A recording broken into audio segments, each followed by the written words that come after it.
ચલો welcome friends. આપણે મિત્રો સૌથી પહેલાં સુરેખ વિકલ સમીકરણ શીખેલા છીએ, લિનિયર ડિફરન્શિયલ ઇક્વેશન. એનું સોલ્યુશન કેમ શોધાય એ આપણે આખી મેથડ શીખ્યા છીએ.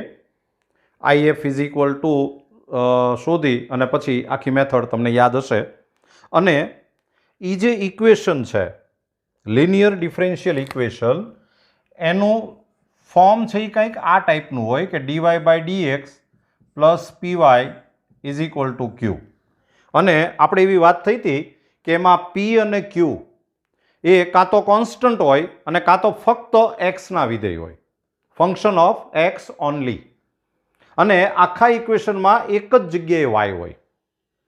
પણ હવે મિત્રો આના કરતાં એક થોડુંક જુદું સમીકરણ હોય, ઇક્વેશન હોય, તો એને આપણે સુરેખ વિકલ સમીકરણમાં કન્વર્ટ કરી શકીએ એવી એક આપણે એક મેથડ શીખવી છે. તો આપણે સ્ટાર્ટ કરીએ. જો પહેલી એક આ મેથડ છે.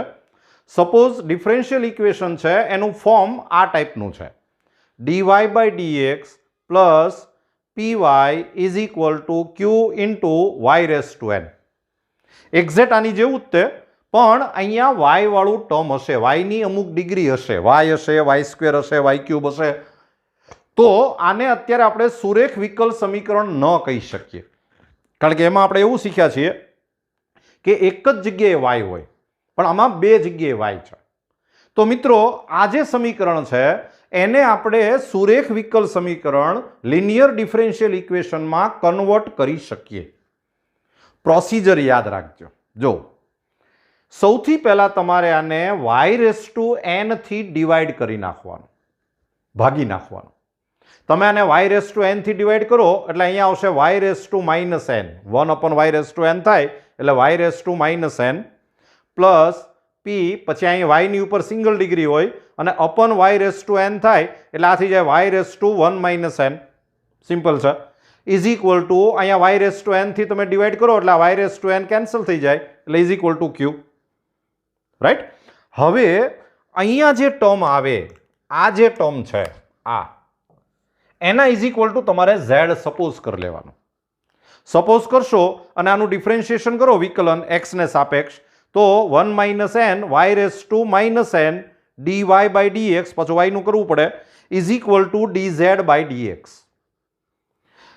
આ 1 - n છે ને આ સાઈડ લઈ લ્યો એટલે y⁻n into dy/dx is equal two 1/1 - n into dz/dx. અને હવે મિત્રો આ જે વેલ્યુ છે, આ વેલ્યુ અને આ વેલ્યુ, એ બંને તમે જો આની અંદર મૂકી દો તો આ y⁻n ઇન્ટુ dy/dx એટલે 1/1 - n ઇન્ટુ dz/dx એવું મૂકી શકાય.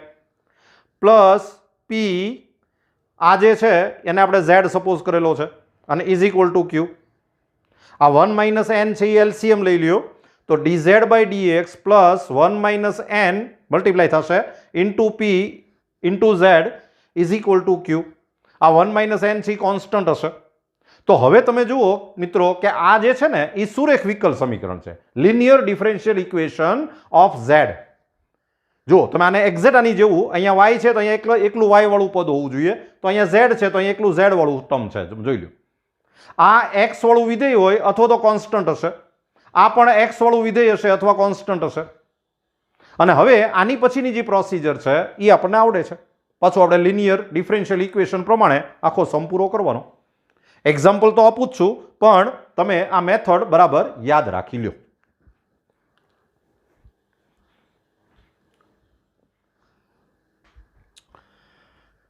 ચલો મિત્રો એક example, dy/dx plus y/x is equal two y⁻6 into x³. હવે મિત્રો તમને ખબર છે કે આમાં એક આ y⁻6 છે એ વધારાનું આવ્યું છે. બાકી તો આપણું જે સુરેખ વિકલ સમીકરણ છે એ ટાઈપનું જ સ્વરૂપ છે, પણ અહીંયા y⁻6 વધારાનું છે. તો સૌથી પહેલા આને y⁻6 થી ડિવાઈડ કરી નાખો. Divide by y⁻6.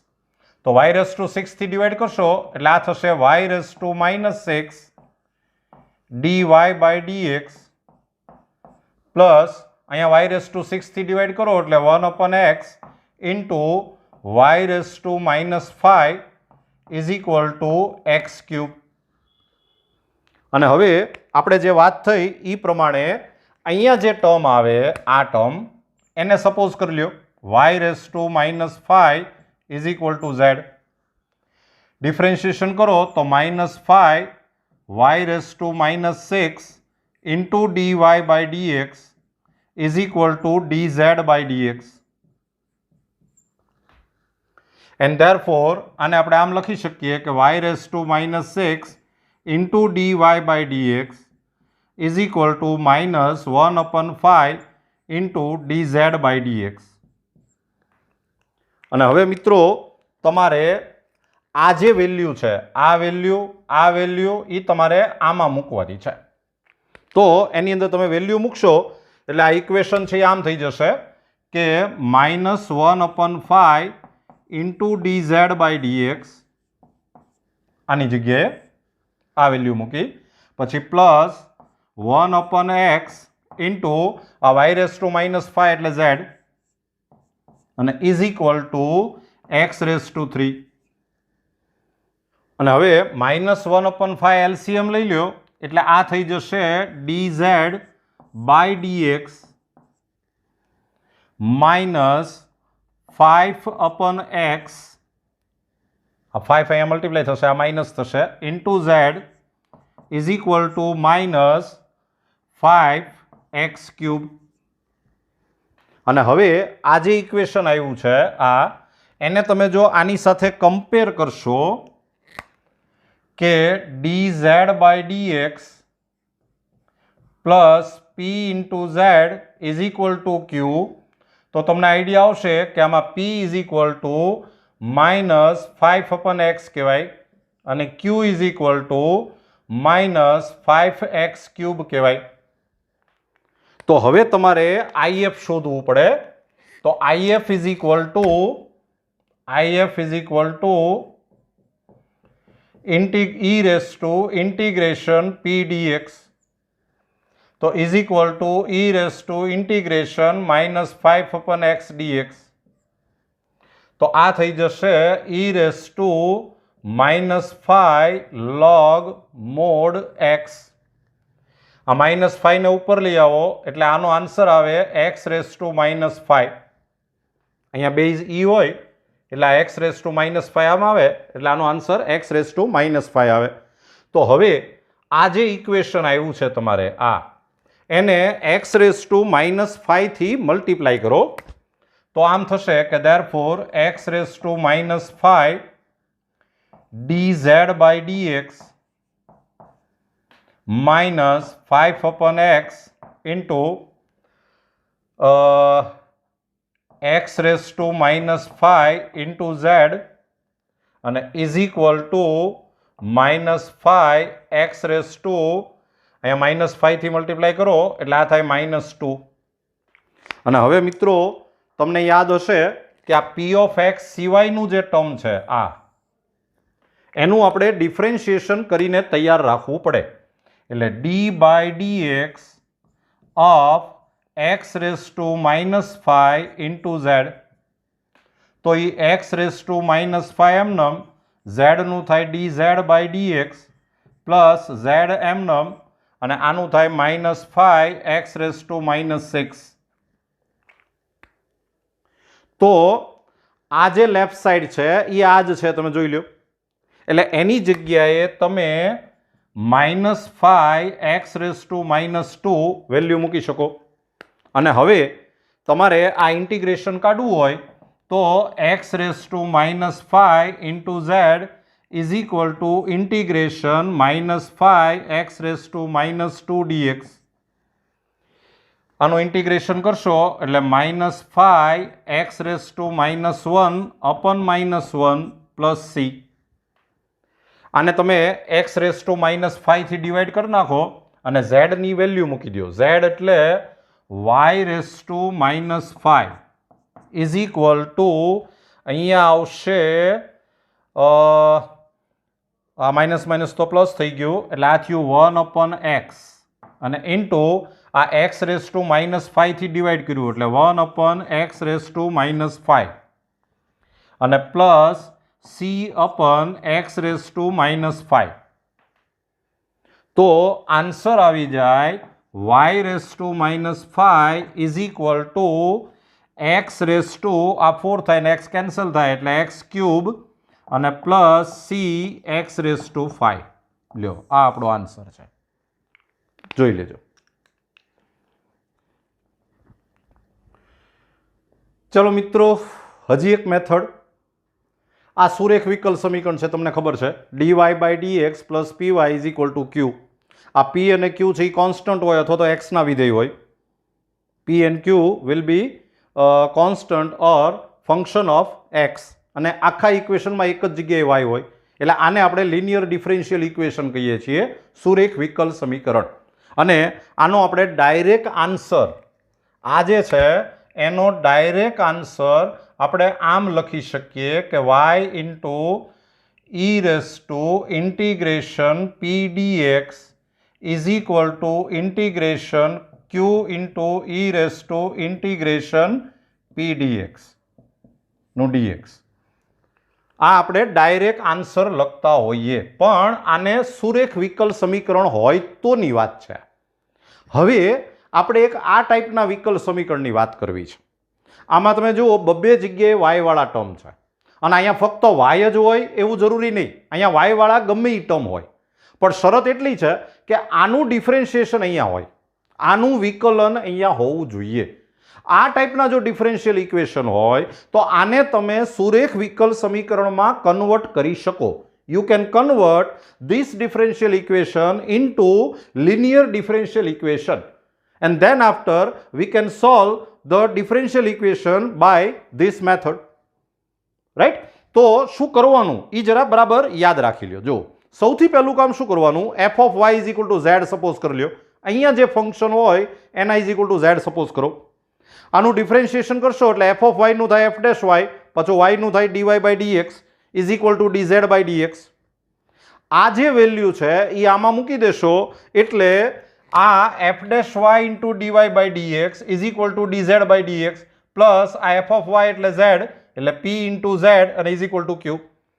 તો આ જે છે એ હવે z નું સુરેખ વિકલ સમીકરણ બની ગયું. This is the linear equation of z. તો આનો direct answer z into e⁻p dx is equal to integration q into e⁻p dx. આ તમને ખબર છે કે આ છે એ if છે, આ જે છે એ આખું if છે. આપણે આખી મેથડ કરીએ ને એટલે ફાઇનલ આન્સર આમ જ આવે. MCQ માટે તમે ડાયરેક્ટ આ આન્સર લખી નાખો તો ચાલે, સમ કરવો હોય તો આખી મેથડ બતાવવી પડે. તો તમે આ જરાક બરાબર યાદ રાખી લ્યો, પછી આપણે એક એક્ઝામ્પલ લઈએ, જોઈ લ્યો. ચલો મિત્રો, એક example. sec² into dy/dx plus x into tan y is equal two e⁻x²/2. હવે મિત્રો, જનરલી સુરેખ વિકલ સમીકરણ લિનિયર ડિફરન્શિયલ ઇક્વેશન આ ટાઈપનું હોય કે dy/dx plus py is equal to q. પણ તમે જુઓ કે આ ટાઈપનું નથી, અહીંયા બબ્બે જગ્યાએ y છે, રાઈટ? પણ તમે એક વસ્તુ માર્ક કરી હશે કે અહીંયા જે y વાળું ટર્મ છે એનું ડિફરન્શિએશન અહીંયા છે, આનું વિકલન અહીંયા છે. તો મેં તમને જે મેથડ બતાવી એ અહીંયા યુઝફુલ થશે. આમ જો હોય તો આપણે ડાયરેક્ટ આખું મેથડ આવડે જ છે, પણ સૌથી પહેલા આ ઇક્વેશનને આવા ફોર્મમાં કન્વર્ટ કરવું પડે. તો આનું વિકલન જો અહીંયા હોય તો આપણે મેથડ એમ ભણ્યા છીએ કે અહીંયા જે ફંક્શન હોય એ તમારે સપોઝ કરી લેવાનું. tan y is equal two આપણે z સપોઝ કરી લઈએ. તો ઇન્ટિગ્રેશન કરશો તો આ થઈ જાય sec²y, પાછું y નું થાય dy/dx is equal two dz/dx. તો હવે આ બે વેલ્યુ છે એ તમે આની અંદર મૂકશો તો આ ઇક્વેશન છે આમ થઈ જશે કે dz/dx પછી પ્લસ x ઇન્ટુ z, આ z થઈ ગયું, અને ઇઝ ઇક્વલ ટુ e⁻x²/2. અને હવે તમે જો આને આની સાથે સરખાવી દો, આપણું જે લિનિયર ઇક્વેશન છે dz by dx plus p into z is equal to Q. આની સાથે સરખાવો તો તમને ખબર પડશે કે આમાં p is equal to x કહેવાય, q is equal to e raise to minus x square by 2 કહેવાય.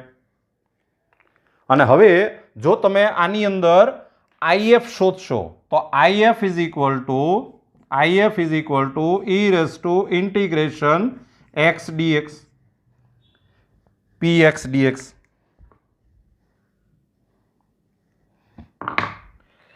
e raise to integration p dx તો આ થઈ જશે e raise to integration x dx તો આ થઈ જાય e raise to x square by 2.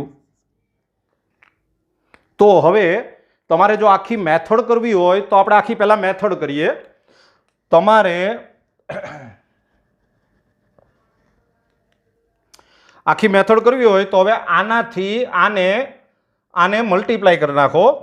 તમે મલ્ટીપ્લાય કરશો એટલે આમ થશે કે e raise to x square by 2 into dz by dx, આ ઇક્વેશનને આપણે મલ્ટીપ્લાય કરીએ છીએ, plus x into z into e raise to x square by 2 is equal to, અહીંયા તમે e raise to x square by 2 થી multiply કરો એટલે આ 1 થઈ જાય. અને હવે તમે જુઓ મિત્રો કે આ p ઓફ x છે, આ p છે, એના સિવાયના ટર્મ આ કહેવાય. તો તમારે એનું ડિફરન્શિએશન કરીને તૈયાર રાખવું પડે. એટલે d by dx of z into e raise to x square by 2 તો e થશે e raise to x square by 2 એમનમ ઇન્ટુ dz બાય dx અને પ્લસ z એમનમ e raise to x square by 2, પાછું x square by 2 નું થાય 2x અપન 2. તો તમે જુઓ કે આ જે રાઈટ સાઈડ છે એ આ જ લેફ્ટ સાઈડ છે. જુઓ એટલે આની જગ્યાએ તમે વેલ્યુ મૂકી શકો 1 અને 1 મૂકી દો. તો હવે તમારે જો આ ઇન્ટિગ્રેશન કાઢવું હોય તો z into e raise to x square by 2 is equal to integration 1 dx. And therefore અહીંયા આપણે z ની વેલ્યુ મૂકી દઈએ. z એટલે tan y તો આ થઈ ગયું tan y into e raise to x square by 2 is equal to x plus c. લ્યો આ આન્સર આવી ગયો, જોઈ લેજો.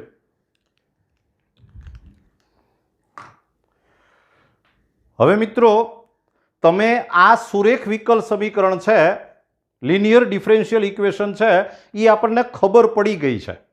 આની ઉપરથી તમારે જો ડાયરેક્ટ આન્સર કરવો હોય તો સૌથી પહેલાં if તો શોધી જ લેવાનું અને પછી આનો સીધો આન્સર તમે આમ લખી શકો કે z into if is equal to integration q into if dx.